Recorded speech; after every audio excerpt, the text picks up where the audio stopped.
इजाजत के दरवाजे खुल गए और फकीर कादरी दरबार में हाजिर हो गया। अजीजा ने गिरामी, जिस अजीम आस्थाने पर हम बैठे हुए हैं उस कुतुबुल अक़ताब की औलाद में से है जिसकी मिंबर बधी गर्दने औलिया।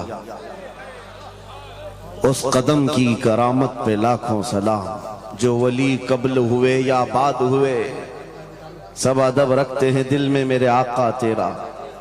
सारे अक़ताब जहां करते हैं काबे का तवाफ, काबा करता है तवाफ दरे वाला तेरा। उस सैयदी गौसुल वरा के अजीम जानशीन के दरबार में हम हाजिर हैं। मुझे चंदा यहाँ के हालात बताने की जरूरत नहीं। मुरीदीन का ये सिलसिला देखकर, इस मैदान में बैठे हुए इस जम्मे गफीर को देखकर एक अजीब सी कैफियत तारी है। काश मैं बहुत पहले ही यहाँ आ गया होता। वजह यह है मेरे अजीजों, खंबात एक छोटे से कस्बे का नाम है या एक छोटे से गांव का नाम है, और जहां तक हमें सुनने में आया कि एक जंगल था, यहाँ पर कोई आबादी नहीं थी, लेकिन एक आले रसूल के कदम यहाँ पर आए हैं। गौसे पाक का साहबजादा यहाँ आराम कर रहा है, लेकिन उसकी खिदमत के लिए भी जिसको चुना गया वो भी आले गौस है, वो भी आले रसूल है।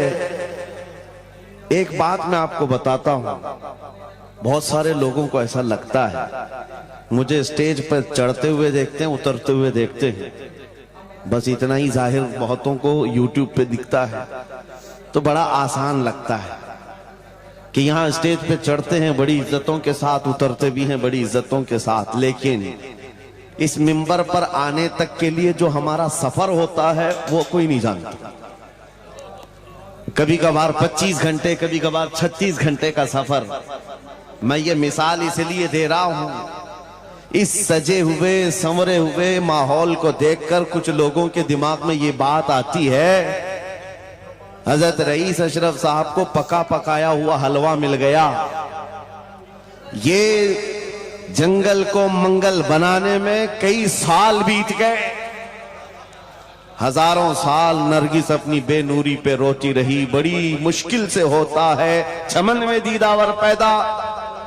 आज बदगुमानी करने वालों की एक अलग कतार है। उन लोगों को ऐसा लगता है कि माहौल जम गया है और इनको पका पकाया हुआ मिला है। अरे नादानो, सफर करो तुम्हें पता चलेगा 40 साल का सफर क्या होता है। नारे तकबीर, नारे रिसालत, उर्से सरकार शाहे मीरा, हमारी ताकत हमारी हिम्मत। अरे किसी कस्बे से, किसी देहात से कोई एक छोटे खानदान का तालिब इल्म आकर के बस गया होता तो समझ में आती बात कि घर बार कुछ नहीं है, खाने पीने की कमी थी, निकल गया था। लेकिन ये उस खानदान से आया हुआ शहजादा है जहां अकाबिर वक्त अपने ताज जूतियों में रखने पर फख्र महसूस करते हैं। मखदूम अशरफ समनानी किसी छुपे हुए शहजादे का नाम नहीं है, हिंदुस्तान की मांग का नाम है। मांग ना हो तो कोई खूबसूरती नहीं है। महबूबे सिमनानी, शाह सिमना, उस आस्थाने का ये शहजादा सैयद अशरफ, रईस अशरफ। आपको ऐसा लग रहा होगा कि इनकी फजीलत में मैं बयान करने के लिए खड़ा हूं। आमतौर पर मेरी आदत नहीं है, लेकिन मैं हकीकत बोलने का हमेशा आदी हूं। उसकी वजह भी है। अभी नाज़िम इजलास आपसे कह रहे थे, नाज़िम इजलास ये बात कह रहे थे, ये किस तरह से निडर होकर के बात बोलते हैं, मेरी बात नहीं है। आप मुंबई चल करके देखें, मोइनुल मशाइख जिस वक्त चाहे, जिस मामले पर चाहे खुल करके बोलते हैं। या अगर मैं बोलता हूं, बात सिर्फ इतनी है मेरे अजीजों, हक बोलने के लिए खून साफ होना चाहिए और माँ बाप अच्छे होने चाहिए। नारे तकबीर, नारे रिसालत, उर्से सरकार शाहे मीरा, वो हाफिज़े नामूसे रिसालत, हलाल खून हो और माँ बाप सही नस्ब के हो। हक बोलने में डर किस बात का है, खौफ किस बात का है? मैं बात इसलिए कह रहा हूं, कोई अगर किसी देहात से किसी जगह से निकल करके आया हुआ होता, हालात का मारा हुआ होता और आकर के किसी जंगल में कोई घर बनाने की कोशिश कर रहा होता, तो तुम ये कहते बांग्लादेश से आया है बेचारा, बर्मा से आया हुआ है बेचारा, ये उस आस्थाने से आया है जहां वक्त के बादशाह भी अपनी निस्बत पर फख्र करते हैं। शाह सिमना का सैयद रईस अशरफ को क्या कमी थी? क्या माँ बाप कमजोर थे? क्या खानदान कमजोर था? क्या उनके पास नस्ब की कमी थी या दौलत की कमी थी? कुछ न हो करके अगर सब छोड़कर एक जंगल में आकर आबाद होता है, यह आले रसूल की शान है, यह आले रसूल की शान है। इसलिए मैं आपको बिला मुबालगा ये बात कह रहा हूं, मुझे फख्र है इस बात के लिए क्योंकि मेरे बाप ने बचपन से हमें 3 चीजें सिखाई है जो रसूल पाक की हदीस है। मेरे आका ने फरमाया, अल्लिमू औलादकुम सलासा खिसाल, हुब्ब नबीयिकुम व हुब्ब अहली बैतिही व तिलावतल कुरआन। मेरे आका ने फरमाया, अपने बच्चों को 3 बातें सिखा करके जाना। नंबर 1, अपने नबी की मोहब्बत सिखाओ। नंबर 2, नबी की अहले बैत की मोहब्बत सिखाओ। और नंबर 3, कुरान पाक सिखा कर जाओ। हमें बचपन से हमारे माँ बाप ने ये तालीम दी है, इसीलिए आप इस चीज को महसूस करें। मेरे लिए जो सरमाया आखिरत है, जिसको मैं समझता हूं, यही वो मिंबर है जहां मेरे इधर भी उधर भी वो सादात बैठे होते हैं जो करंट से ज्यादा मुझे पावर दिया करते हैं। आज आपको क्या लगता है मेरे बाजुओं में जो ताकत नजर आती है, एक ही वजह है, मेरे बाप ने अहले बैत के कदमों में बैठना सिखाया है, उनका एहतराम सिखाया है। और मुझे इस बात पर नाज है, हजारों कोशिशें कर ली दुनिया ने मुझे झुकाने की, मुझे झुकने नहीं देता धर्म ज़हरा के बच्चों। नारे तकबीर, नारे तकबीर, नारे रिसालत, नारे हैदरी।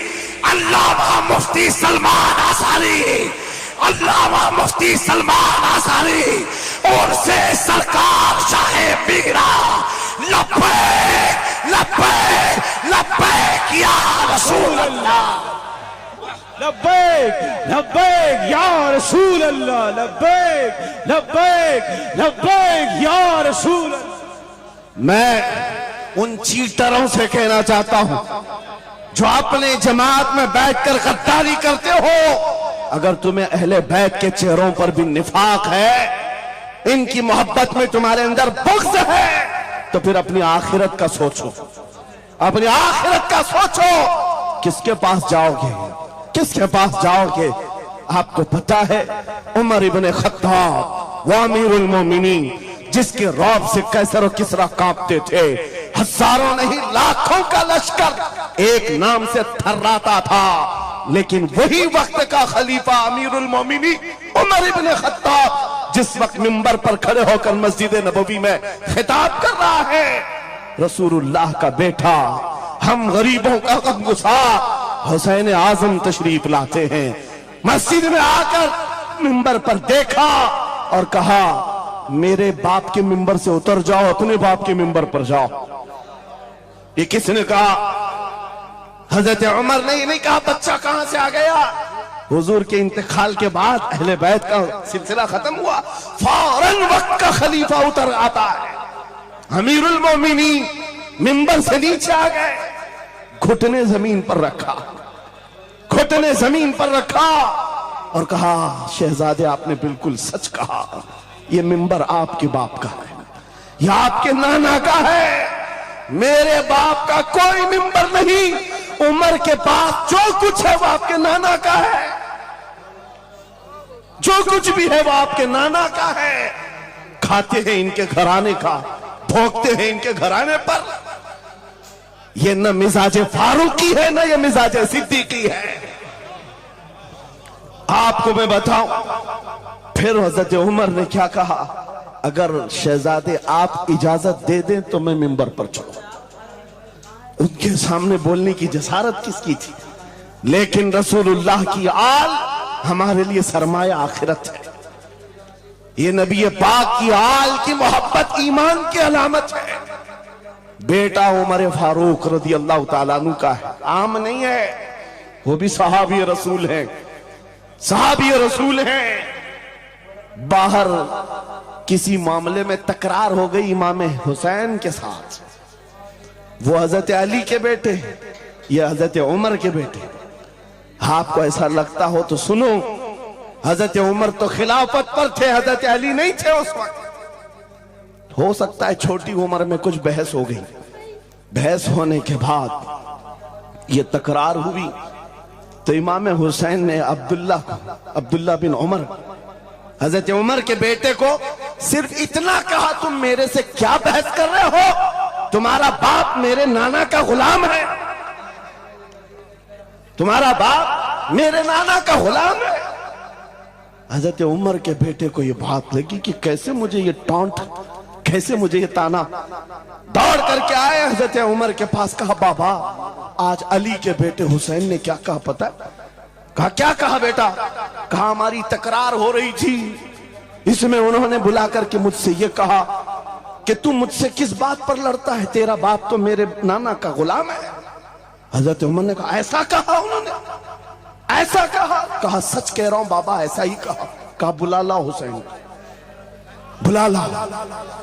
तलब किया गया, इमाम हुसैन को बुलाया। बेटा हजरत उमर का, हो सकता है उस वक्त उनको ये ख्याल हो कि शायद जज्र तौबीक हो जाए, डांट डपट हो जाए। हजरत उमर आते हैं, कहते हैं ए हुसैन इब्ने अली, ये मेरा बेटा जो कह रहा है क्या ये बात सच है? क्या आपने इसको ऐसा कहा कि तेरा बाप मेरे नाना का गुलाम है? इमाम हुसैन ने कहा हां सच बोलता हूं। हाँ मैंने कहा। कहा कह के बताओ कैसे कहा, कह के बताओ कैसे कहा? कहा मैंने इनसे कहा तेरा बाप मेरे नाना का गुलाम। हजरत उमर ने कहा और एक बार कहो। फिर कहा और एक बार कहो। उसके बाद उमर इब्ने खत्ताब की आंखों से आंसू निकले। कहा अपने बेटे को क्या बेहतरीन तकरार करके आया है, ये हुसैन यहां गवाही दे रहे हैं, कल क़यामत के दिन ये इतना कह दे मेरी जिंदगी वसूल है।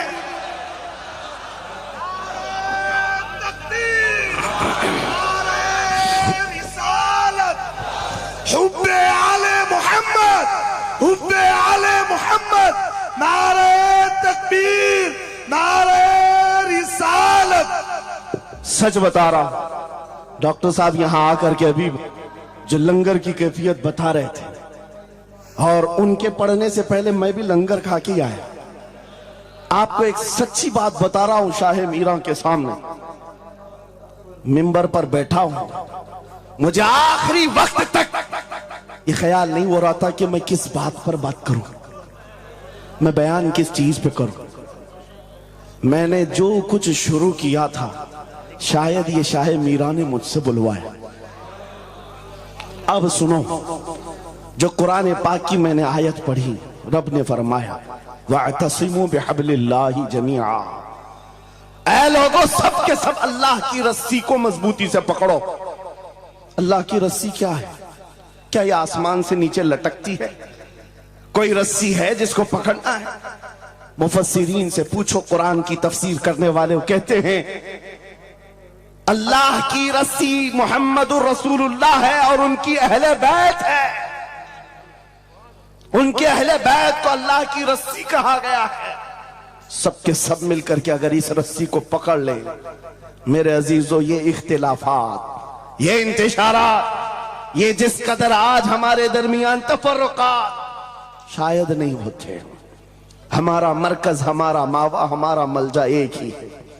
इस मिंबर ने आज लोगों को यह सिखाने की कोशिश की है, तुम जिस तरह मशरब और सिलसिलों में बट करके ये समझते हो कि मेरा खित्ता अलग है, इसका खित्ता अलग है, मेरे अजीजों ये एक पूरा सिलसिला है, 700 साल पुराना सिलसिला, 700 साल पुराना सिलसिला। मगर इस मिंबर पर बैठ करके इश्क मोहब्बत के नारे लगवा रहे हैं। वजह यह नहीं है कि यहां की कोई पब्लिसिटी है, बल्कि ये बताना है इसलिए कि अहले बैत ही ये जानते हैं जो हमारे नाना की कदर करेगा हम जिंदगी भर उसकी कदर करेंगे। आपको क्या लगता है आला हजरत का नाम, उनके मसलक का नाम रोटी सेकने के लिए लिया जाता है? मेरे अजीजों, आला हजरत का नाम, मसलक आला हजरत का नाम इसलिए लिया जाता है, डाल दी कल्ब में अजमत मुस्तफा सैयदी आला हजरत पे नारे तकबीर, नारे रिसालत, इश्क मोहब्बत, इश्क मोहब्बत, इश्क मोहब्बत, इश्क मोहब्बत, उर्से सरकार शाह मीरा। मुझे मेरे मुर्शिद गिरामी हुजूर ताजुश शरिया रहमतुल्लाह ताला अलैह एक बात कह करके मिस्र भेजे थे। जाने के वक्त कहा था नाम की कोशिश मत करना, हुजूर का काम करना। और उन्होंने ये शेर पढ़ करके कहा था, आखिरी महफिल थी उस वक्त, मेरी तालिब इल्मी की जमाने की बात कर रहा हूं, ये पढ़ करके बयान किया था। आला हजरत को देखना, उन्होंने ये खुद कहा है, बेनिशानों का निशान मिटता नहीं, मिटते मिटते नाम हो ही जाएगा। आला हजरत उस सिक्के राइजुल वक्त का नाम है जिसने हर दिल पर राज किया है, हर खानकाह पर राज किया है। मेरा एक जुमला मैं अक्सर मजमों में कहता हूं, अक्सर तकरीरों में कहता हूं, एक बात समझ करके चलो शाह मीरा के उर्स में आने वालों, मेरा एक फार्मूला सुनना है। अगर इज्जत चाहते हो, वकार चाहते हो, ये जुमला याद करो, उनकी बात करो, हर दिल पे राज करो, बस रसूलुल्लाह की बात करो, हर दिल पे राज करो। आज हमारी जो इज्जत है मेरे अजीजों, ये खानकाह है अशरफिया और यहां खानकाह है शाह मीरा है, जिनके सामने मैं खड़ा हूं। लेकिन आपको मैं बताऊं, मैं अपनी किस्मत पर फख्र करता हूं। यही वक्त होगा, कल की रात में माररा मुतहरा में मौजूद था, वहां सादात किराम के सामने अजीजा ने गिराम, ये अहले बैत अतहार के इन तमाम मिंबरों का सफर करते करते हमें एक पावर मिलता है, ताकत मिलती है। और आला हजरत का वो मिशन समझ में आता है कि आला हजरत ने रसूलुल्लाह के दरबार की नौकरी की थी। मेरे आका की दरबार की नौकरी का सदका अल्लाह ने उन्हें ऐसे अता किया है, मैंने मिस्र जाकर देखा है, अफ्रीका में देखा है, अमेरिका वगैरह हम गए नहीं, लेकिन जानते हैं जहां कहीं उर्दू बोलने वाला हो, बल्कि मैं तो अरबी दान लोगों को सुनाऊं। मिस्र की सरजमीन पर हर जुमा एक जगह मौलूद शरीफ हुआ करती थी, हम हिंदुस्तानी तलबा वहां जाते थे। मिस्र के रहने वाले उस्ताद हैं, जब महफिल मीलाद खत्म होती कहते हैं हिंदुस्तानी तलबा को खड़े हो जाओ, वो पढ़ो मुस्तफा जाने रहमत पे लाखों सलाम, वो पढ़ो। हम पढ़ते थे मगन होकर। एक बार मैंने उनसे पूछा था कि हुजूर आपको समझ में आता है ये सलाम? ये तो उर्दू में लिखा हुआ है, उर्दू बोलने वाले ही पूरा नहीं समझ पाते, आप समझते हैं? कहते हैं समझने की जरूरत नहीं, इश्क की बोली हर जमाने में हर जगह एक ही होती है। इश्क में बोला हुआ वो कलाम है, अरबी हो कि हिंदी हो, दिल को समझ में आने लगती है। मैं ये बात कहने जा रहा हूं मेरे अजीजों, उस रस्सी को मजबूती से पकड़ो, इख्तिलाफात नजर नहीं आएंगे, बात खत्म हो जाएगी। आज से 2 साल कबल एक कुत्ता यहां पर हिंदुस्तान में भौंकता था, खिंजीर का बच्चा जब नबी पाक की शान में भौंकता था, इस फकीर ने उसे ललकारा था। मेरा नाम, मेरी इमेज लोगों के सामने है, मैं वाकया तफसील से नहीं बता रहा हूं, मैं अपनी बात आपके सामने ये रखना चाहता हूं। जिस वक्त उस खबीस मलऊन को पुकारा, आपको पता है हम तो एक छोटे से इलाके से उसको पुकारे थे, लेकिन निशाना सटीक जाकर लगा और उसके बाद कुत्ता बिलबिलाया भी, मैदान में आने की बार बार कोशिश करता रहा, लेकिन अब तक वजूद नहीं है। लेकिन उसके बाद मैंने देखा है, महीना, 2 महीना, 3 महीने गुजरे होंगे, हर मुल्क से, अफ्रीका से, ऑस्ट्रेलिया से, न्यूजीलैंड से, अमेरिका से, हर जगह से लोगों ने मुझे मैसेज भी किए, खुतूत अरसाल किए, वहां से रिसाले भेजे और दादो तहसीन के साथ दुआएं दी। लेकिन साथ एक बात मैं बता रहा हूं, उन जमातों के बड़े बड़े लोग जिनसे हमारा कोई रिश्ता ही नहीं है, उनके बड़े बड़े अमीरों ने भी लेटर पैड में लिख करके दिया, कहा मौलाना आप बरेलवी हैं, आपसे हमारा इख्तिलाफ है, लेकिन जिस नबी पाक की शान के लिए आप खड़े हैं, हम सब छोड़कर आपके साथ खड़े होने को तैयार हैं। हम आपके सामने आज ये बात कह रहे हैं, ऐ सुन्नियों, हम तो दूसरों को बुला भी नहीं रहे, हम तो तुम्हारे इत्तेहाद की बात कर रहे हैं, लेकिन इत्तेहाद का नुक्ता एक है, जब तक तुम एक एक छोटे खूंटे को पकड़े रहोगे, हर कोई तुम्हारे साथ उलझता रहेगा। उस अजीम दरख्त को पकड़ लो जिसकी जड़ें तहतुस्सरा में है, जिसकी शाखें औजे सुरैया पर है, और वो मोहम्मदुर रसूलुल्लाह की जात। उस नाम को मजबूती से पकड़ो जिसको इकबाल ने क्या बेहतरीन अंदाज में बताया, आबरूए मां जनाम मुस्तफास्त, हम सबकी इज्जत आबरू मुस्तफा के नाम से। अगर ये बात पर इत्तेफाक हो जाए, सारी चीजें भूल जाओ, सारी चीजें भूल जाओगे। मेरे अजीजों, आज मुझे इस बात पर कोई भी आपत्ति नहीं, जरा बराबर भी झिझक नहीं।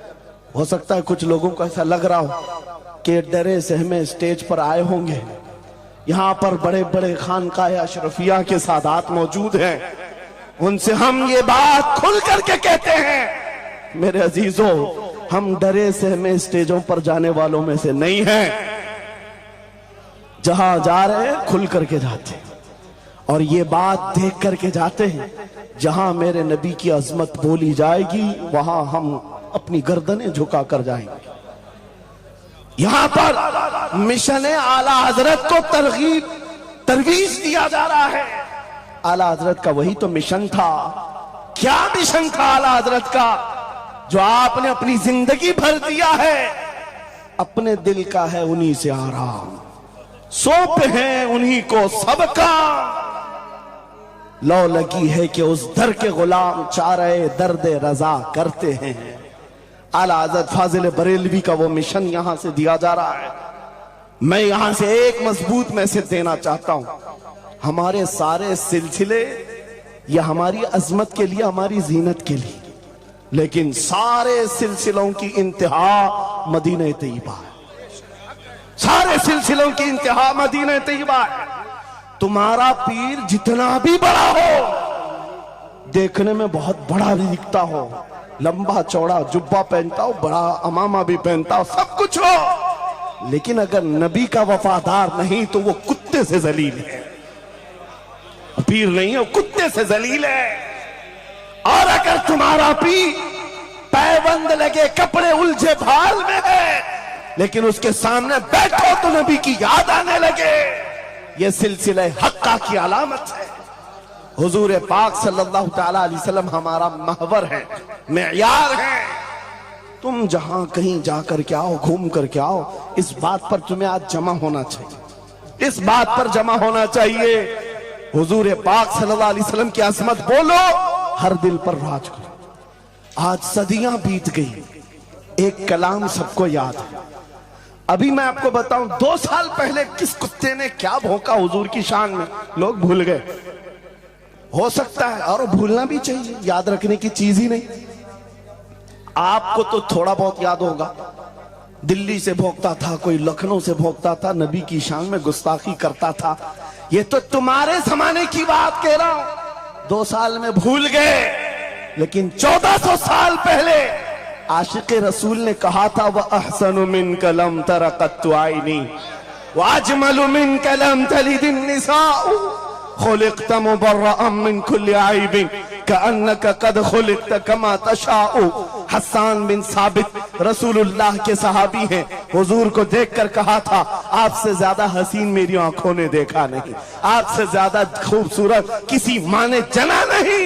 ये कलाम आज भी गूंजता है, हर एक को पता है।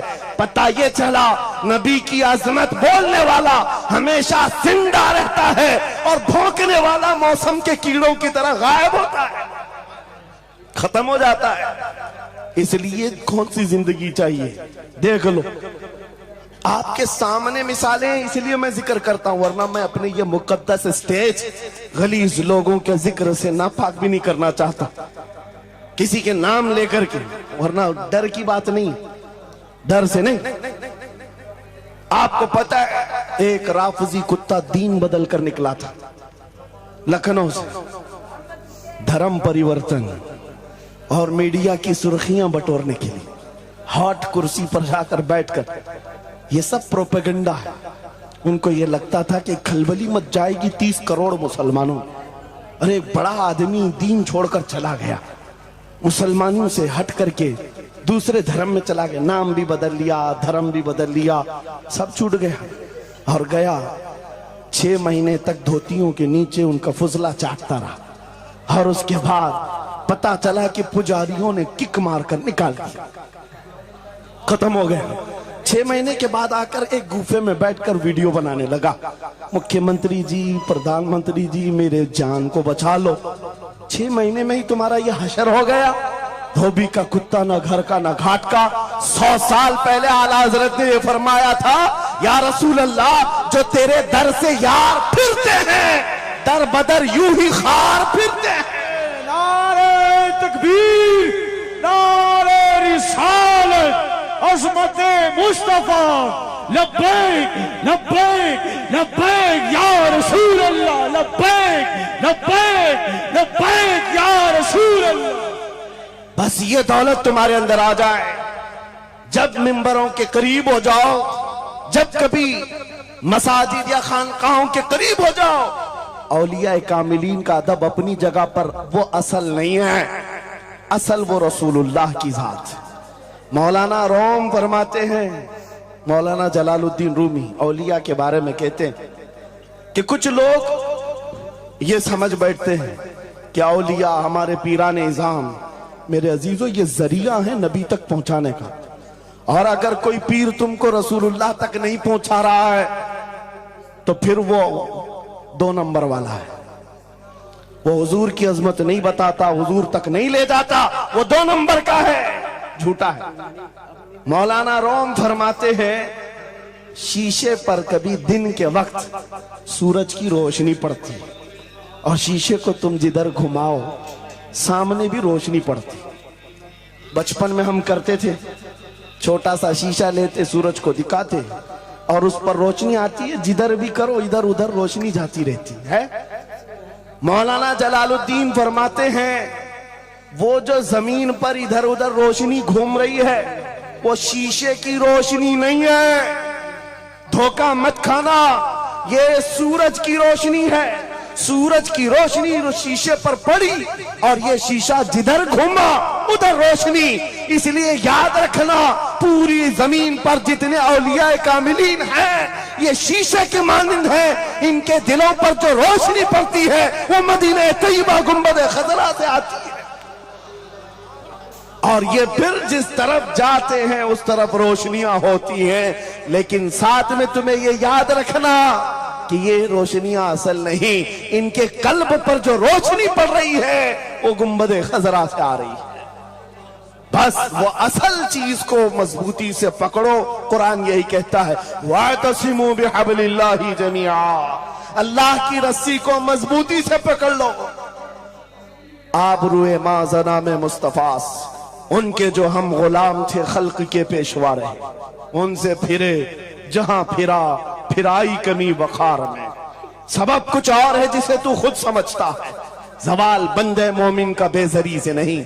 इकबाल ने कितने अच्छे अंदाज में ये मैसेज दिया था।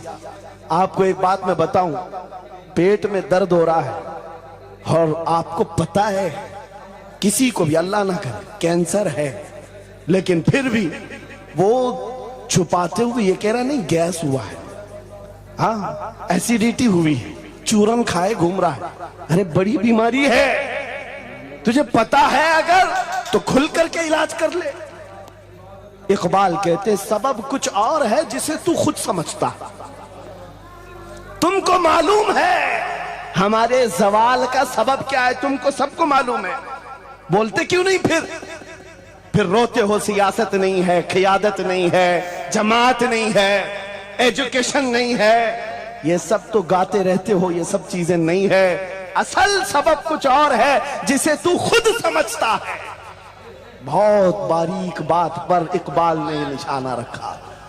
जवाल बंदे मोमिन का बेजरी से नहीं। फिर इकबाल से ही हमने पूछा, फिर वो है क्या सबब, क्या है वो सबब? इकबाल ने कहा, उनके जो हम गुलाम थे, खल्क के पेशवा रहे। वाह, यही है जिससे तू दूर हुआ और फिर आज जलील हुआ। सबब कुछ और है जिसे तू खुद समझता है।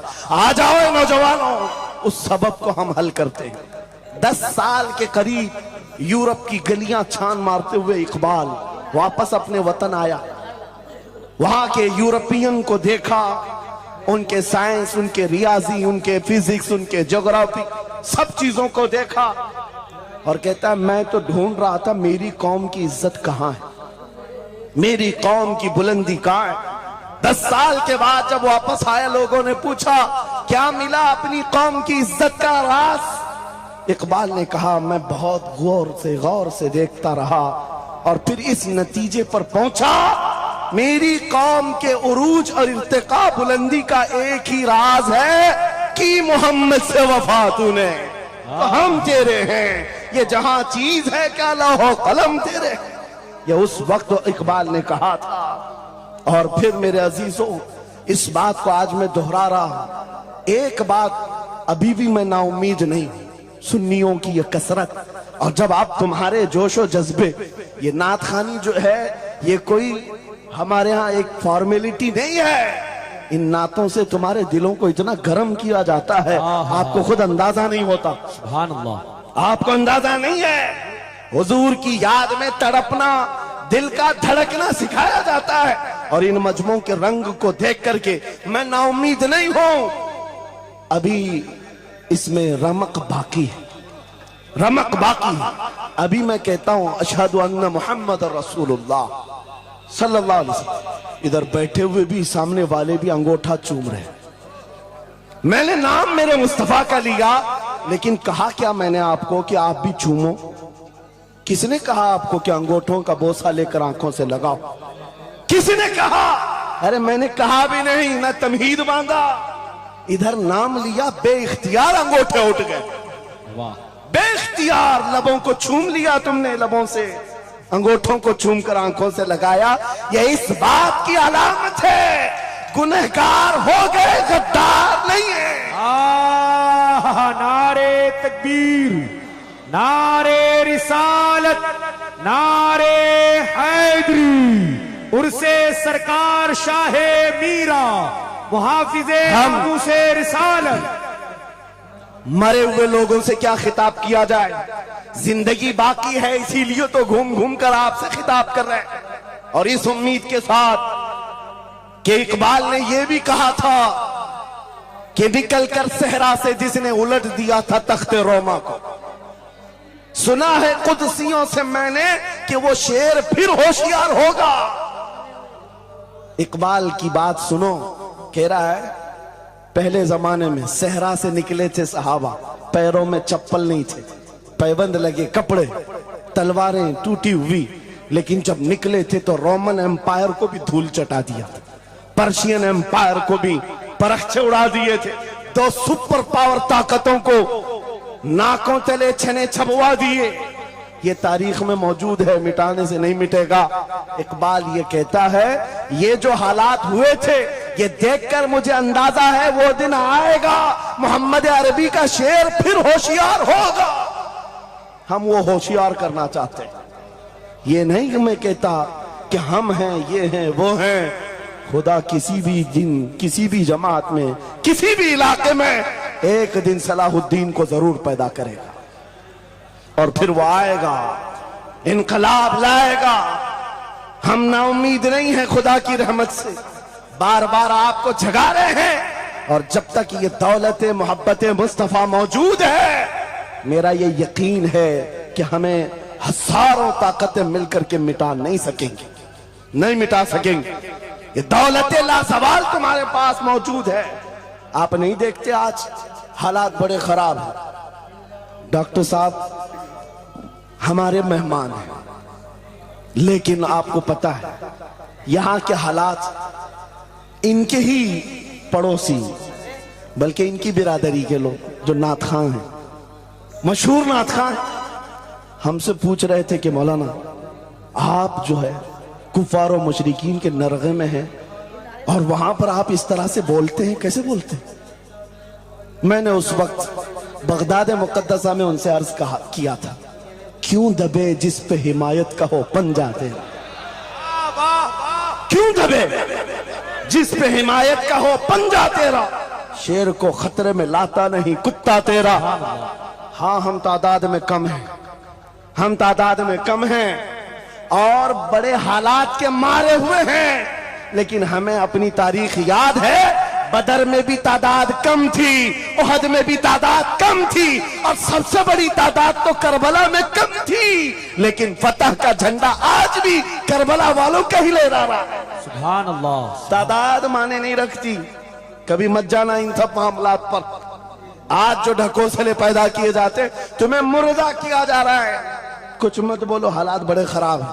इनसे पूछो तुम्हारे बाप दादा के जमाने में हालात अच्छे थे, वो भी कहेंगे हालात उस वक्त भी खराब थे, उस वक्त भी खराब थे। हरे सुबह अजल की बात कर रहा हूं, इस्लाम का सूरज तुलू हुआ कि मक्का के हालात खराब ही थे, मदीने हुजूर हिजरत करके गए, हालात खराब ही थे। मैं आपको बताऊं, मेरी फिक्र करने वाले उलमा बड़े बड़े सादा बहुत दुआ करते हैं, लेकिन साथ में ये भी कहते हैं थोड़ा सा एहतियात से, क्या आपका होना यहां कौम के लिए जरूरी, इफादा इस्तिफादा लोगों का चलता रहेगा, फायदा होता रहे। मैं एक बात कहता हूं, मैं तो बहुत छोटा सा, बल्कि मैं कोई घास के लायक भी नहीं। इमाम हुसैन का होना कितना जरूरी था। सहाबा कराम के जमाने में अहले बैत का वो सबसे बड़ा चेहरा इमाम हुसैन का होना जरूरी था कि नहीं था? उस वक्त भी ये कहा था सहाबा ने, मक्का से जब करबला जा रहा था ये काफिला, हाथ जोड़कर कहा था मौला हुसैन मत जाए, आप रसूलुल्लाह की निशानी है, आप मत जाए, आपसे खल्के खुदा को फायदा होगा।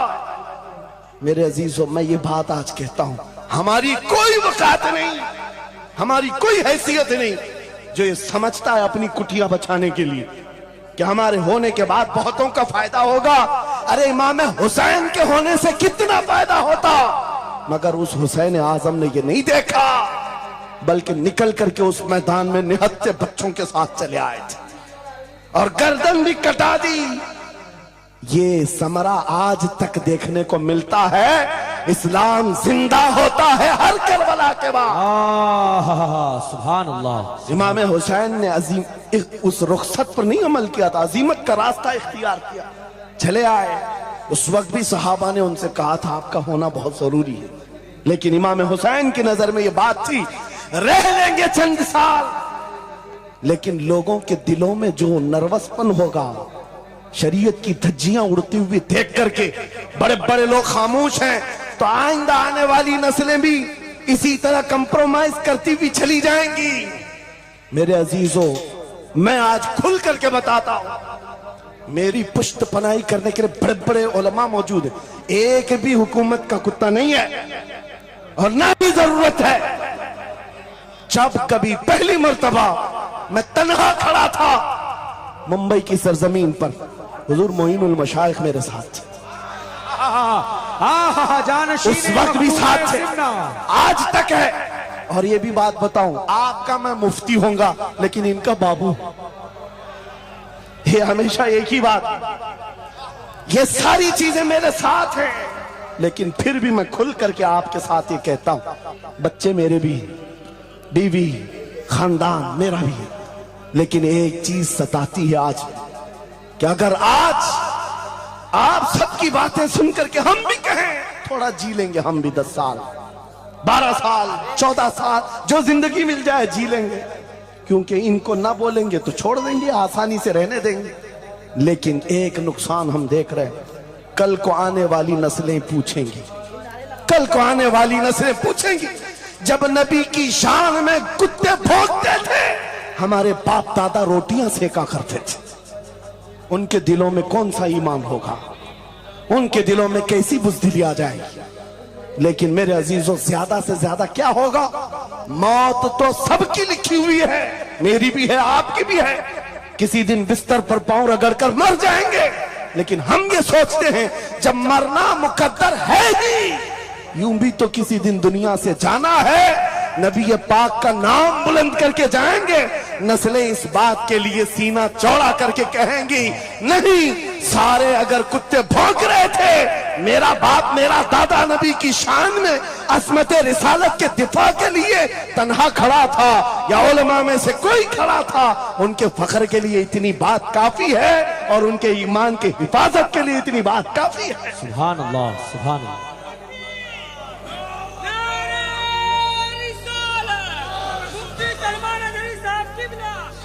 इस अजमत रिसालत के लिए आपको क्या समझ में आता है? बहुत दिन हो गए हमारे आराम के, बहुत दिन हो गए सुकून के।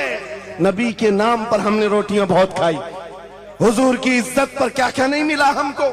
कौन से दिन तकलीफ आई है, कौन से दिन तकलीफ आई है? ये अहले बैत को देख रहे हो, आपको पता है वो बाबुल हवाइज इमाम मूसा काजिम, अहले बैत के इस बड़े इमाम की बात कर रहा हूं, जो इमाम जाफर सादिक के बेटे हैं, लेकिन 7 साल तक वक्त के जालिम तागूती ताकतों ने जेल में रखा, जहर देकर के खत्म किया है।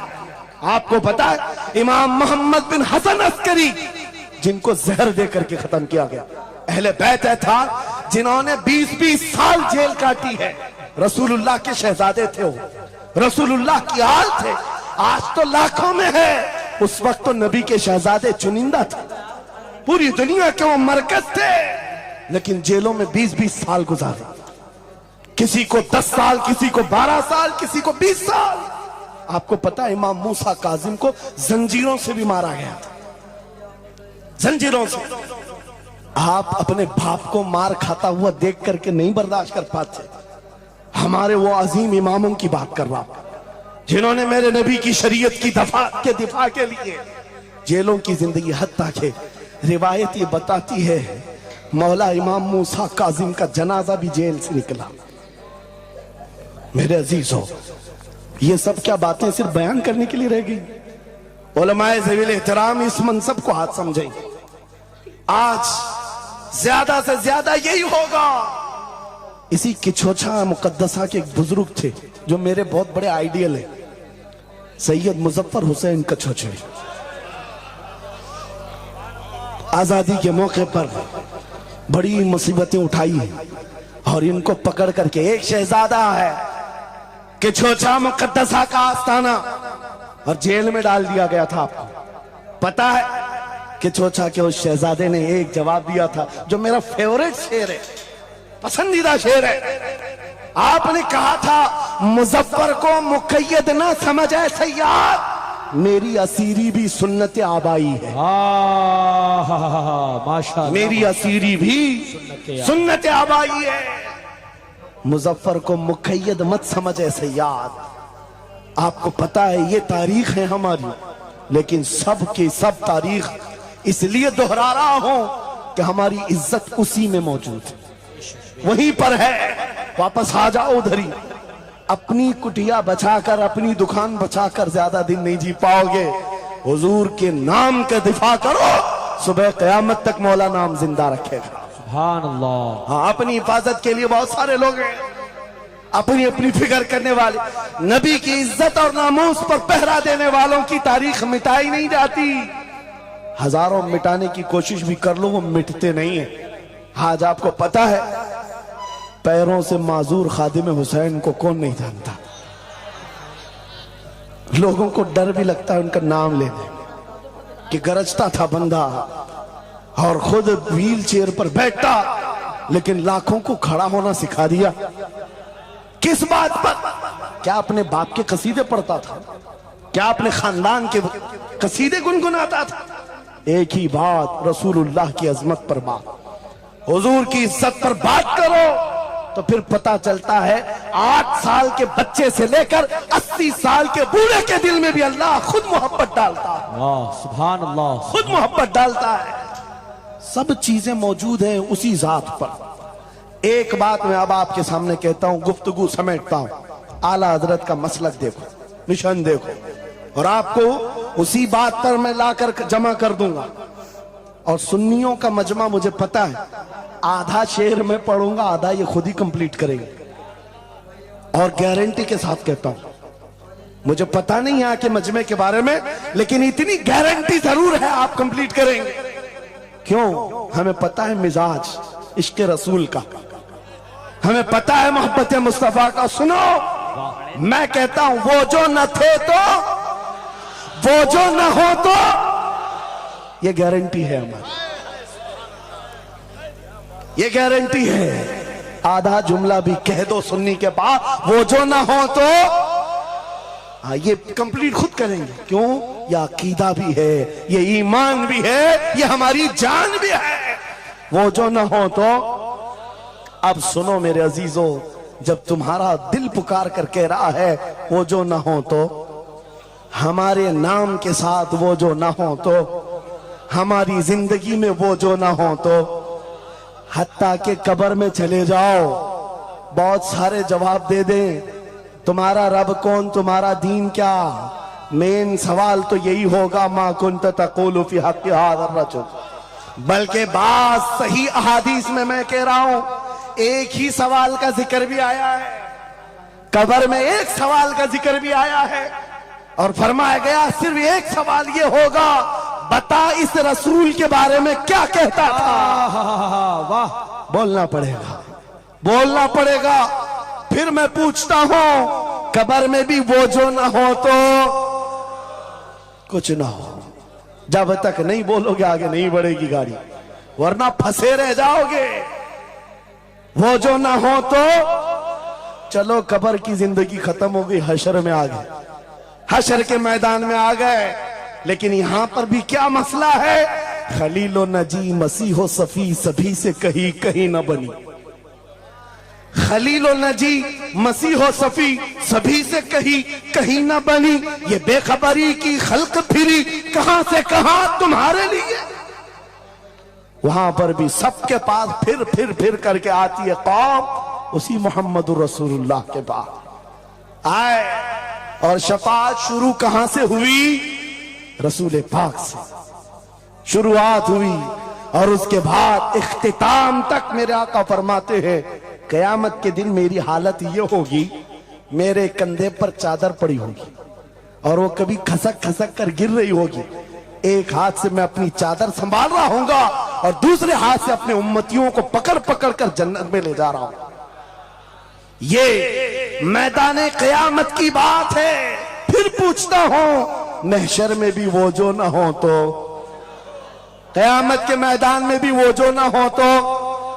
अरे तुम्हारी अजान कंप्लीट होती है, अजान में भी वो जो ना हो तो, नमाज में भी जब तक सलाम नहीं भेजोगे, नमाज में भी वो जो ना हो तो, कहीं पर भी बच नहीं सकते। इसीलिए आला हजरत ने कहा था, बखुदा खुदा का यही है डर, नहीं और कोई मफर मकर, जो वहां से हो यही आके हो, जो यहां नहीं तो वहां नहीं।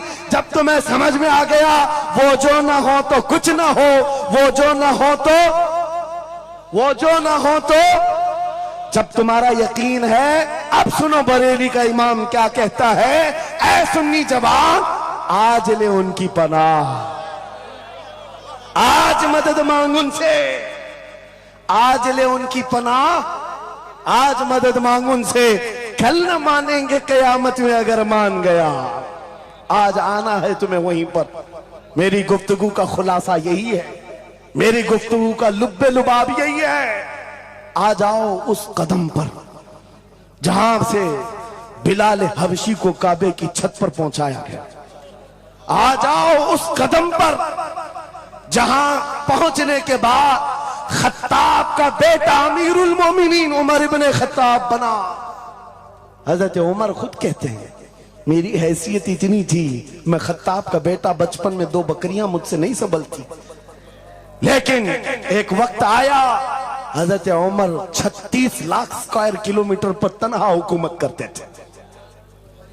मिस्र, इराक, यमन, शाम, फिलिस्तीन, ये आज का सऊदी अरब हजरत उमर की निगरानी में था।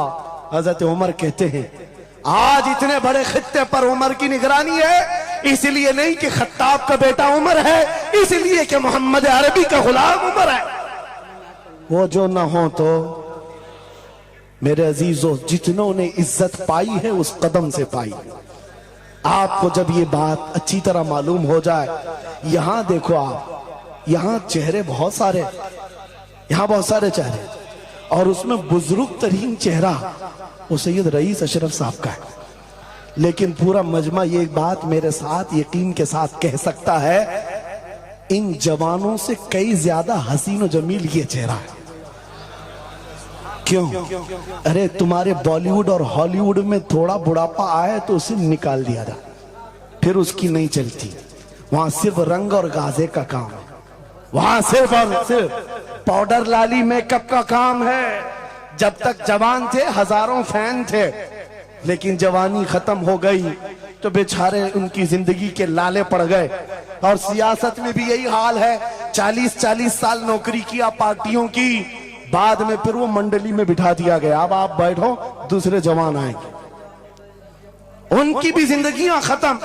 लेकिन एक बात है, नबी पाक का जो गुलाम होता है वो 80 साल का भी हो जाए, उसके अंदर ना पुरानापन आता है ना बुढ़ापा आता है। सुभान अल्लाह। इज्जत वैसी ही बरकरार है, खूबसूरती वैसी ही है, 80 साल का हो कि 90 साल का हो। अरे 75 साल की उम्र में हमने हुजूर ताजुल शरिया को देखा है, और जिन आंखों ने उन्हें देखा होगा वह इस बात की गवाही देते हैं, 1 लाख खूबसूरत जवानों को एक तरफ रखो और एक तरफ ताजुल शरिया, और देखने वाले की निगाहों को टटोल कर देखना, वो 1 लाख की तरफ नहीं, इस 75 साला उस अजीम हुस्न को देखने में मां होगा जो हुस्न पाउडर और लाली का नहीं है, इश्क मुस्तफा से मिला हुआ। इज्जत रसूलुल्लाह के कदमों से, उनकी वाबस्तगी से है, तो फिर छोड़कर ये दर बदर क्यों ठोकर खाते? कहां ये बॉलीवुड और हॉलीवुड के चक्कर में पड़ गए? कहां तुम टिकटॉक पर मुजरे करने लग गए? कहां तुम गाने में अपनी जिंदगियां बर्बाद करके अपने दिल में निफाक पैदा करने लग गए? अरे ताश के पत्ते, जुए के अड्डे, शराब की बोतलें, ये तुम्हारी शान नहीं, ये तुम्हारे लिए ज़ेब नहीं देखता। और एक बात याद रखो, तुम जिन इलाकों में रहते हो बहुत सारे दूसरों को देखते हो, वो नाच रहे हैं तो हमको भी नाचना चाहिए, वो ऐसा कर रहे हैं तो हमको भी ऐसा करना चाहिए। शेरों को, कुत्तों को कभी देखना नहीं चाहिए। जो शेर है वो अपनी बिरादरी को देखता रहे, कुत्ते को देखता रहेगा तो फिर अपना शेरपन भी भूल जाए।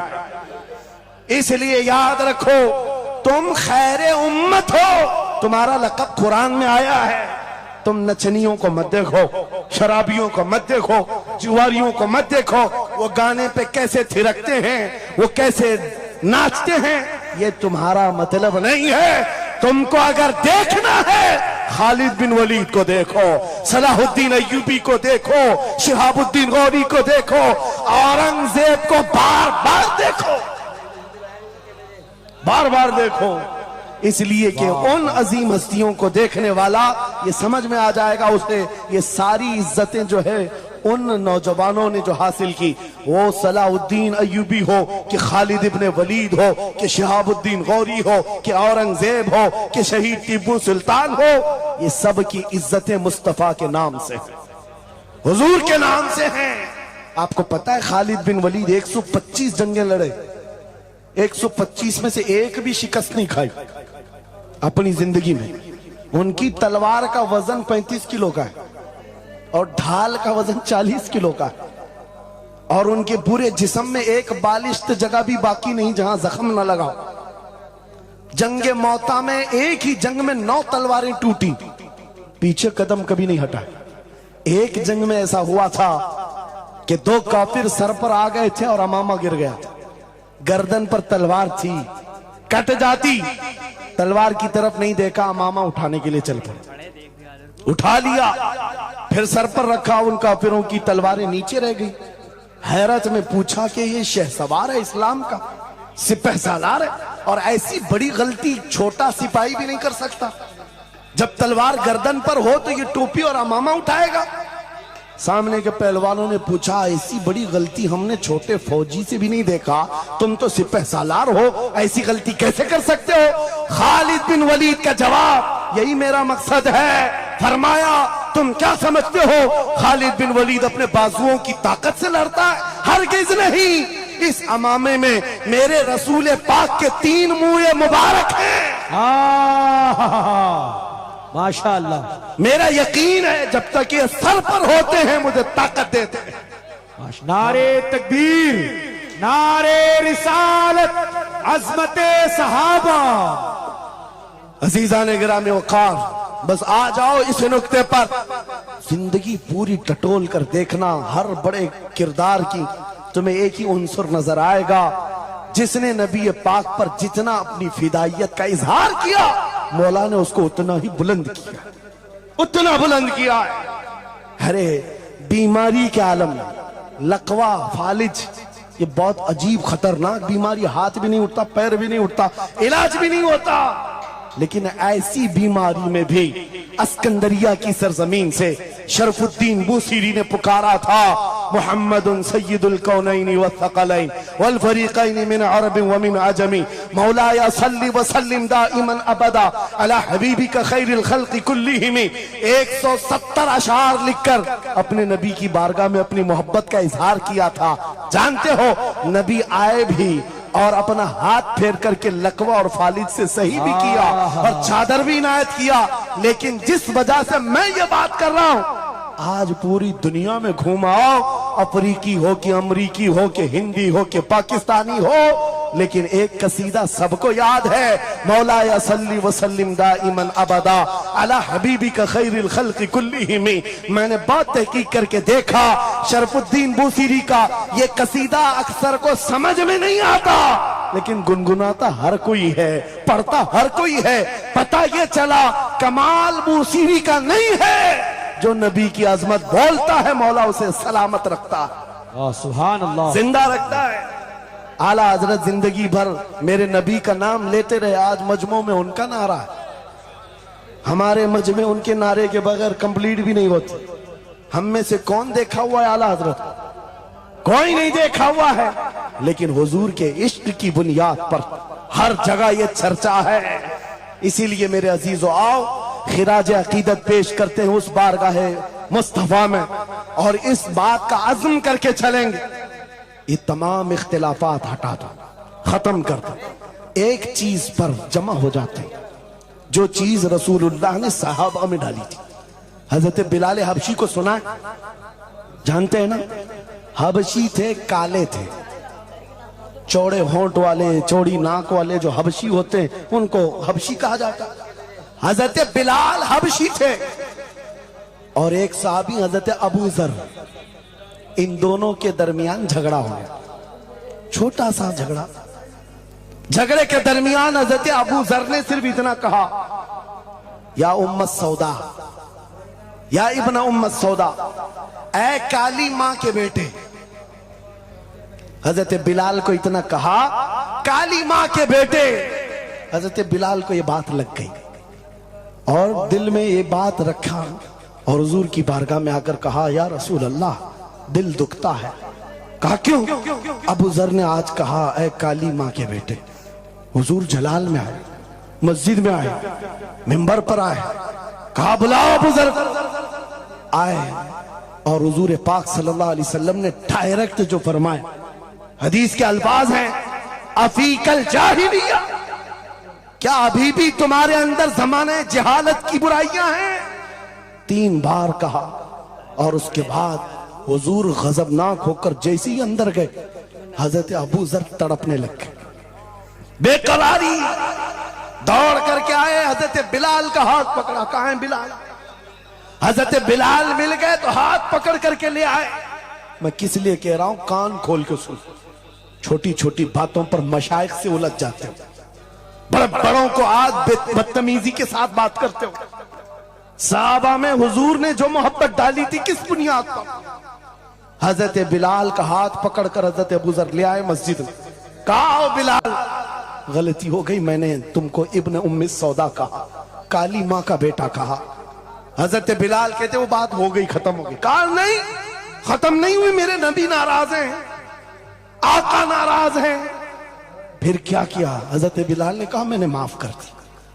हजरत अबू जर कहते ऐसे नहीं, ऐसे नहीं। हजरत अबू जर नीचे जमीन पर सो गए। कहा बिलाल, तुम अपना ये काला पांव, इसका तलवा मेरे चेहरे पर रगड़ो, चेहरे पर रगड़ो, ताकि मुझे एहसास हो कि मैंने किससे उलझा है, किससे उलझा है। अपने आप को नीचे लिटा दिया। कहा बिलाल, अपना पांव मेरे चेहरे पर रखो, एहसास जब हो जाए नबी के गुलामों। हजरत बिलाल कंधे पकड़कर उठाते हैं। कहा अबू जर क्या कर रहे हो? मेरा पांव तुम्हारे चेहरे पर, अल्लाह कभी ना करे। आओ सीने से सीना मिलाओ, मैं जिसका गुलाम हूं उसके तुम भी गुलाम हो। सुभान अल्लाह। यह उनकी इज्जतें थी। एक ही महवर था वो नबी पाक की इज्जत, एक ही मरकज था। काश वो चीज अगर आज आ जाए, ये सब भूल जाएंगे इख्तिलाफात। असल बात ये जिहालत इतनी भरी हुई है, ये छोटे छोटे तबकों में बट करके पता नहीं किसको किसको कोसते रह जाते हैं। अरे जिसको बोलना हो उसको बोलने से पहले इतना तो सोचो, नबी की बात करता है, हुजूर का गुलाम है, आशिक रसूल है। लेकिन एक बात, तुम खराबियां छोटी सी भी पा लेते हो तो चर्चा करते हो, इतना चर्चा करते हो। क्या ये फरिश्ते हैं? हर एक से गलतियां हैं, हर एक की गलतियां हैं। जितना चर्चा एक गलती को लेकर करते हो, कसम खुदा की बताओ, अपने दिल पर हाथ रखकर उसकी एक अच्छाई मिले तो क्या इतना चर्चा करते?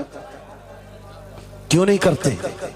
इसका मतलब है दिल बीमार है तुम्हारा, जाती हसद है, जिसको लेकर किसी को टॉन्ट करते हो, किसी को तानाजनी करते हो। सोशल मीडिया इस पर भरा पड़ा हुआ है, नए नए मुफत्तिन इस तरह के मुनाजिर आए हुए हैं।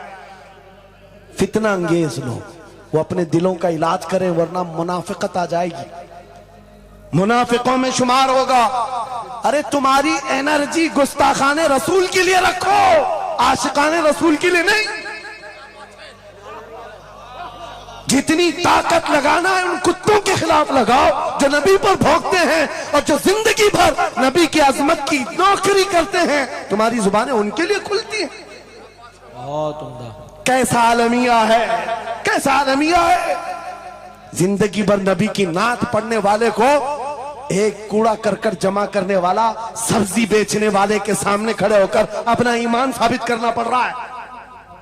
बड़े बड़े मशाइख को आज सर्टिफिकेट दिखाना पड़ रहा है, मैं भी मोमिन हूं, मैं भी मोमिन हूं।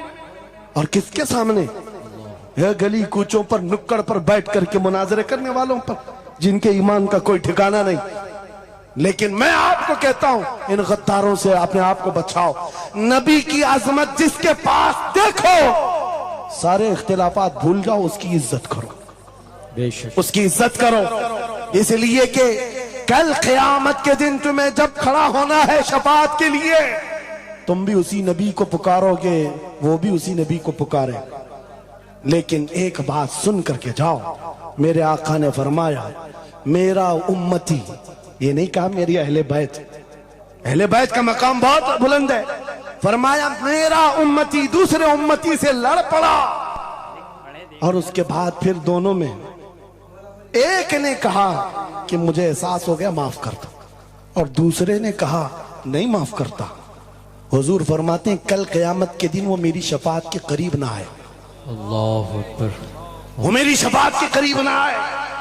नबी को कितना एहसास है तुम्हें जोड़ कर रखने का, तुम्हारे इत्तिहाद का।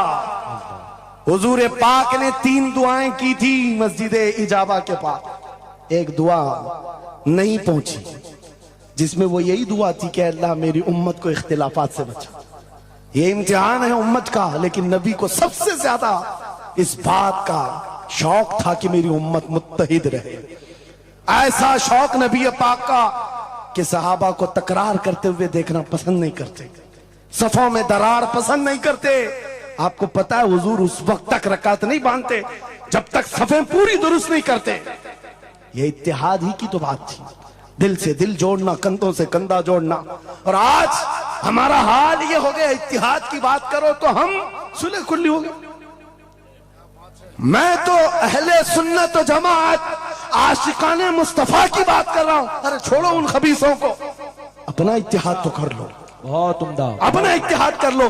तुम्हारा हर बुजुर्ग पर इत्तेहाद है, गौस पाक तुम्हारे, गरीब नवाज तुम्हारे, मखदूम सिमना तुम्हारे, महबूब इलाही तुम्हारे, लेकिन इनके सब मानने वाले सब अलग।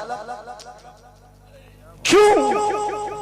ये सारे औलिया का मिशन एक ही है, अजमत रसालत, वाह, अजमत नामूस रिसालत। जब सबका मिशन एक है तो फिर अपने दिल का इलाज करने की जरूरत है। आज बस दिल का इलाज करो। कहीं ऐसा तो नहीं कि शैतान हमें लायानी बातों में मुलविस कर रखा है।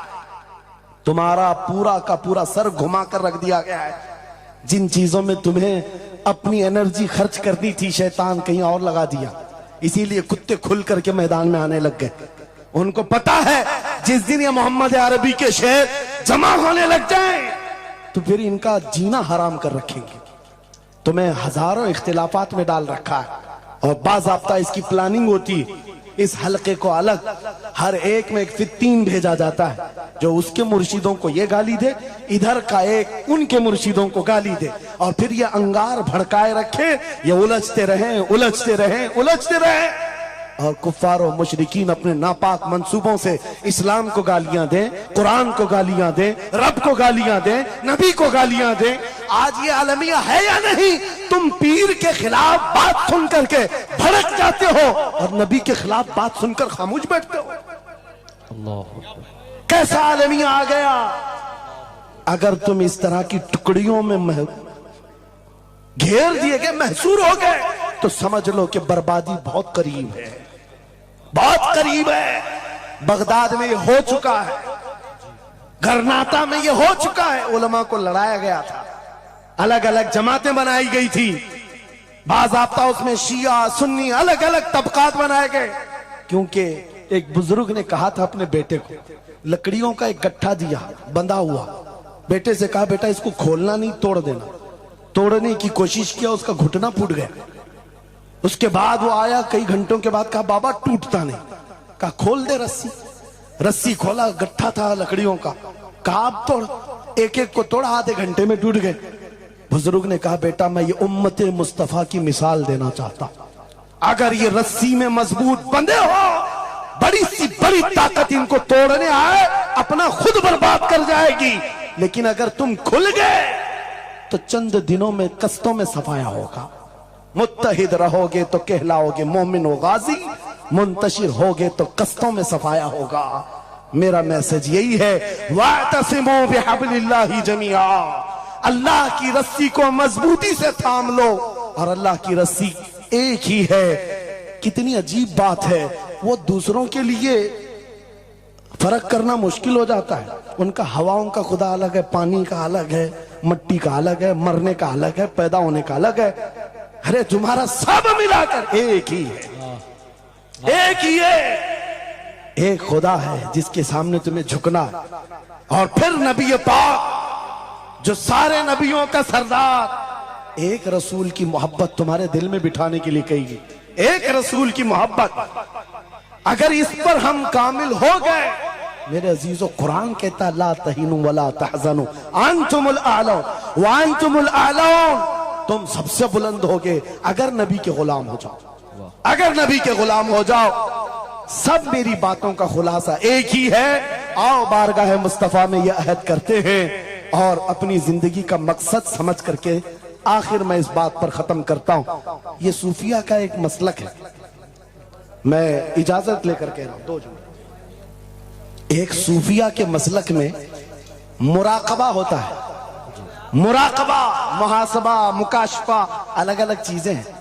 वो मंजिलें तय कराते हैं। औलिया इकराम के सामने जाओ, तस्बीहात अलग हैं, नमाजें अलग हैं, मुजाहिदे अलग हैं, लेकिन उसमें एक चीज है मुराकबा।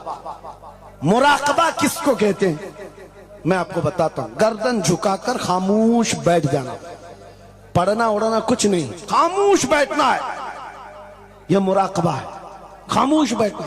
हजरत जुनैद बगदादी से पूछा गया, अरे खामोश बैठे तो बंदा खामोश तो नहीं रहेगा, सोचेगा, दिमाग तो चलता ही रहेगा कुछ ना कुछ, क्या सोचे, कुछ तो सोचें आती है, खामोश बैठता है बंदा तो सोचता है।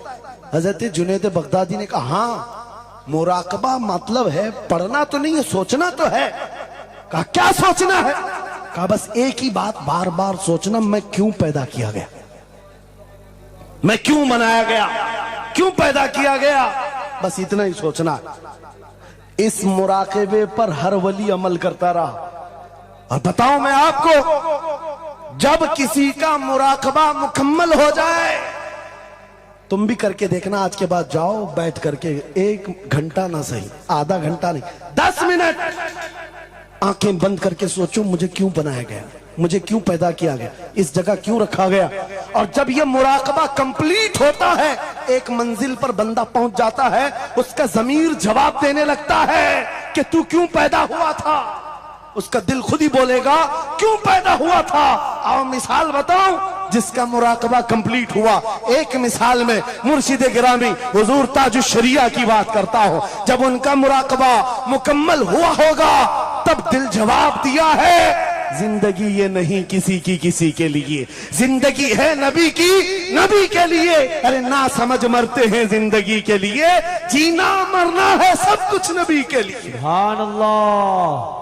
मुराकबा कंप्लीट हो जाए, ये जवाब आता है, ये जवाब आता, हमारी जिंदगी किसके लिए है, नबी के लिए है। और उनके दादा आला हजरत इमाम अहले सुन्नत फाजिल बरेलवी ये सोचते रहे, मैं क्यों बनाया गया, मैं क्यों बनाया गया। और जब दिल जवाब देने लगा, तो अशार की जुबान में कह पड़े, दहन में जुबान तुम्हारे लिए, बदन में है जान तुम्हारे लिए, हम आए यहाँ तुम्हारे लिए, उठे भी वहां, और सिर्फ हम ही नहीं हैं रसूल के लिए, जमीन और जमा तुम्हारे लिए, मकीन और मका तुम्हारे लिए, चुनी नो चुना और बने दो जहां तुम्हारे लिए। जब सब नबी के लिए है तो आ जाओ, अर्ज करते हैं उस दरबार में, मैं मुजरिम हूं आका मुझे साथ ले लो, कि रास्ते में है जा बजा थाने वाले, चमक तुझसे पाते हैं सब पाने वाले। मेरा दिल भी चमका दे, मेरा दिल भी चमका दे, मेरा दिल भी चमका दे, बरसता नहीं देख कर अब्र रहमत, हम बदों पर भी बरसा दे बरसाने वाले। ऐ सुन्नियो, छोड़ दो इधर उधर आस लगाना, छोड़ दो इधर उधर गुहार लगाना, छोड़ दो इनसे उनसे मदद मांगना, इसलिए कि हमारा मरकज एक है, हमारा महवर एक है, जहां से सब कुछ मिलता है, इज्जत भी, दौलत भी, ताकत भी। अरे ये चीज है क्या दुनिया, लौह कलम तेरे हैं, अगर नबी का हो जाए आ जाओ। मैं खत्म कर रहा हूं इस बात पर, इस अकीदे के साथ, कौन देता है देने को, मुंह चाहिए देने वाला है सच्चा, हमारा नबी। लब्बैक या रसूल अल्लाह, लब्बैक या रसूल अल्लाह।